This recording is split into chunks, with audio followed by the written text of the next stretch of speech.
Jack had seen many wonders since humanity joined the Galactic Federation, but none quite prepared him for the sight of the Valorian Queen's palace. The crystalline spires stretched toward twin suns, refracting light into cascades of impossible colors. He stood in the grand observatory beside Anna, his fellow diplomatic attendant, both representing Earth at the annual Unity Summit. "This is incredible," Anna whispered, her eyes scanning the assembled delegates from 100 worlds. 3 years ago, we didn't even know aliens existed." Jack nodded, adjusting his ceremonial uniform. Humans were still the newcomers here, the curious primitives who'd somehow survived their own nuclear age and earned a seat at the galactic table. Most species took millennia to reach this point. Humanity had done it in mere centuries, with duct tape, spite, and an alarming amount of caffeine. The Valorian Queen hadn't yet made her appearance, but the anticipation in the hall was palpable. The Valorians were an ancient race, their empire spanning 50 systems. They were tall, elegant beings with luminescent skin that shifted through the visible spectrum, and their queen was said to be the most magnificent of them all. "I heard she's over 300 years old," Anna murmured, "and she's never taken consort from another species. Can you blame her?" Jack replied, watching a Valorian guard pass by, their skin rippling with silvery blues. "We must look like hairless apes to them." Anna elbowed him. "Speak for yourself. I happen to think humans are quite attractive." The ceremony began with traditional songs in languages that predated Earth's dinosaurs. Jack's translator implant worked overtime, feeding him contextual data. The Valorians honored strength, beauty, and what they called spiral fire, an inner luminescence of character. Then she entered.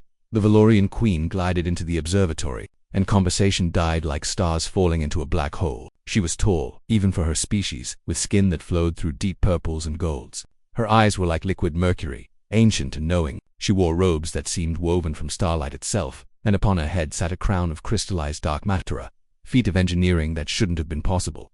Jack felt his breath catch. He'd seen beautiful things before: Earth's Grand Canyon at sunset, the northern lights dancing over Iceland, Anna's smile when she'd been accepted into the diplomatic corps. But this was different. This was beauty weaponized, refined over 3 centuries into something that transcended mere aesthetics. "Holy hell," he muttered, forgetting himself completely. "She's the most beautiful thing I've ever seen." Anna turned to him, eyebrows raised, but before she could respond, Jack continued in a dreamy voice. "I mean, look at her. How is that even fair? She's like, if the universe decided to show off. Those colors, that presence. She's not just beautiful. She's impossibly beautiful. Unfairly beautiful." "She, Ambassador Jack," a melodious voice said from directly behind him.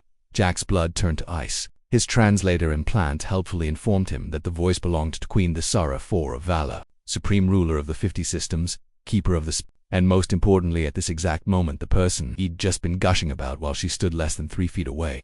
He turned slowly, mechanically, like a man walking toward his own execution. The Queen towered over him, her mercury eyes fixed on his face. Her skin had shifted to a deep crimson which his implant unhelpfully noted could indicate either extreme anger or amusement. Up close, she was even more magnificent, and Jack found his tongue had apparently filed for early retirement. "Your Radiance," Anna jumped in, bowing deeply. "Please forgive my colleague. The beauty of your palace has overwhelmed his senses."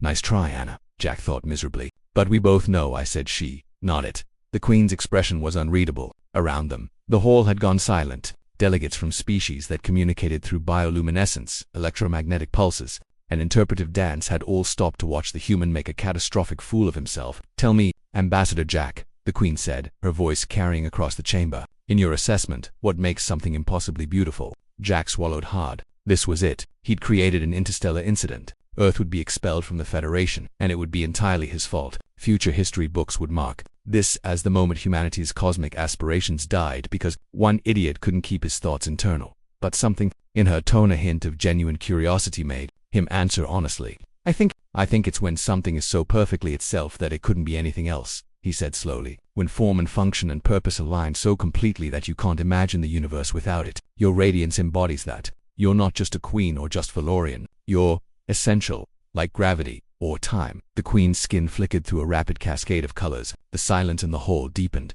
Then she laughed. It wasn't a polite, diplomatic chuckle. It was a genuine, delighted laugh that rang through the observatory like music. Her skin shifted to brilliant gold, which, thank the gods, Jack's implant informed him indicated joy.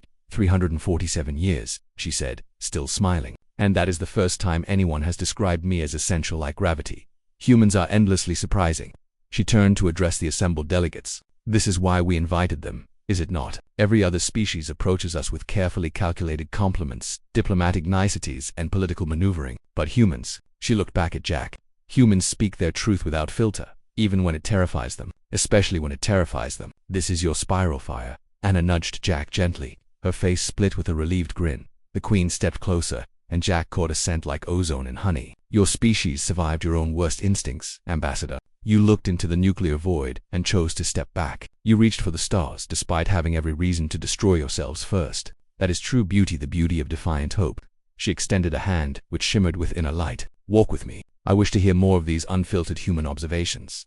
As Jack took her hand, her skin warm and humming with energy, he caught Anna's expression. She was trying not to laugh. Only you, she mouthed silently.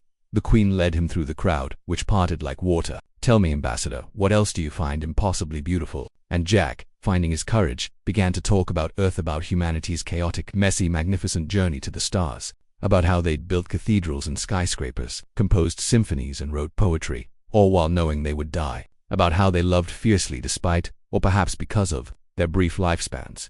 The Queen listened, her colors shifting through thoughtful purples and curious greens, and somewhere in that conversation, humanity earned something more valuable than political alliance. They earned respect.